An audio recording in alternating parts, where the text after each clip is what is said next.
Hello everyone, in this lecture we will study about gain boosting. Let's begin.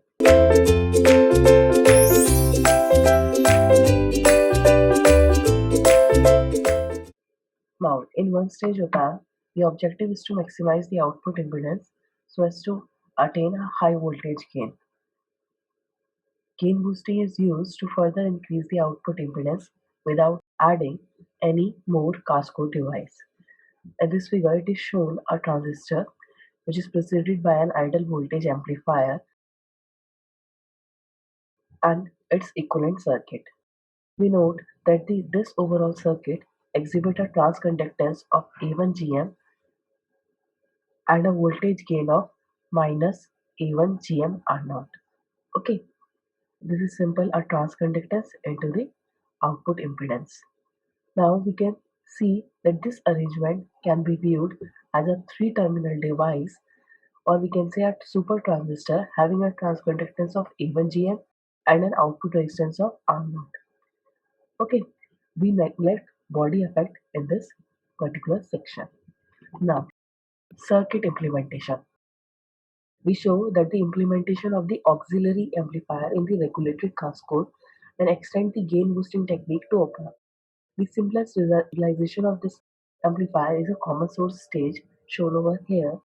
Okay, if I1 is an idle, then A1, the gain of this particular common source can be given as GM3 R0 3. Okay. This is 3. This is the third transistor. Now, and it will yield V out upon gain, the gain of the circuit as its gain is GM3 R03, while it will give V out by V in as equals to GM3 R03 into GM2 R02 into GM3 R03 plus 1. It is GM1 R01. Okay. As it is the same case we got in a triple cascode. Okay, however, this particular topology limits the output voltage swing because the minimum voltage at node P is dictated by VGS3.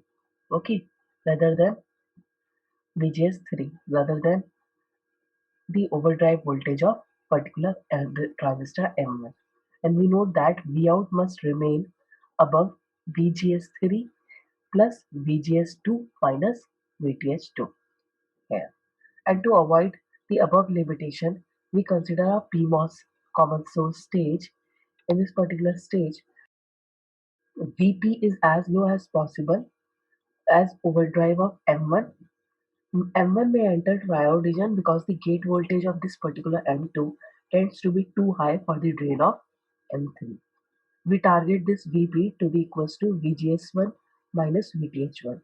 Then Vg will be equal to VGS2 plus VGS1 minus VTH1, which revealing that the drain of M1, this particular drain of M1 is gate higher gate by VGS2. Okay, by VGS2. Now, if VGS2 is greater than VTH3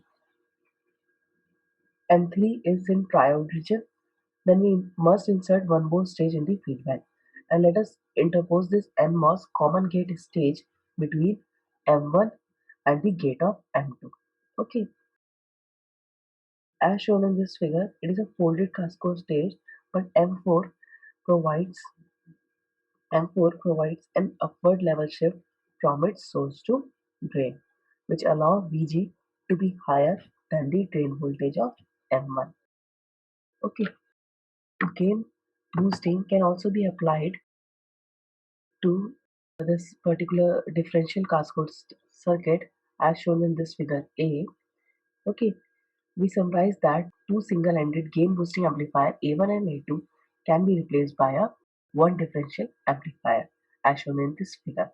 Okay, and note that the minimum level at drain of M3 okay is equals to VDO3 plus VGS5 plus VISS by 2, where this VISS2 is the voltage required across ISS2, this particular current source. The voltage swing limitation in figure C result from the fact that gain boosting amplifier incorporates an NMOS differential pair. If node X and Y, this particular node X and Y are sensed by a PMOS pair, the minimum value of Vx and Vy is not dictated by the gain boosting amplifier. It is the circuit implementation of gain boosting amplifier and how we can apply this gain boosting amplifier to differential stages. Thank you.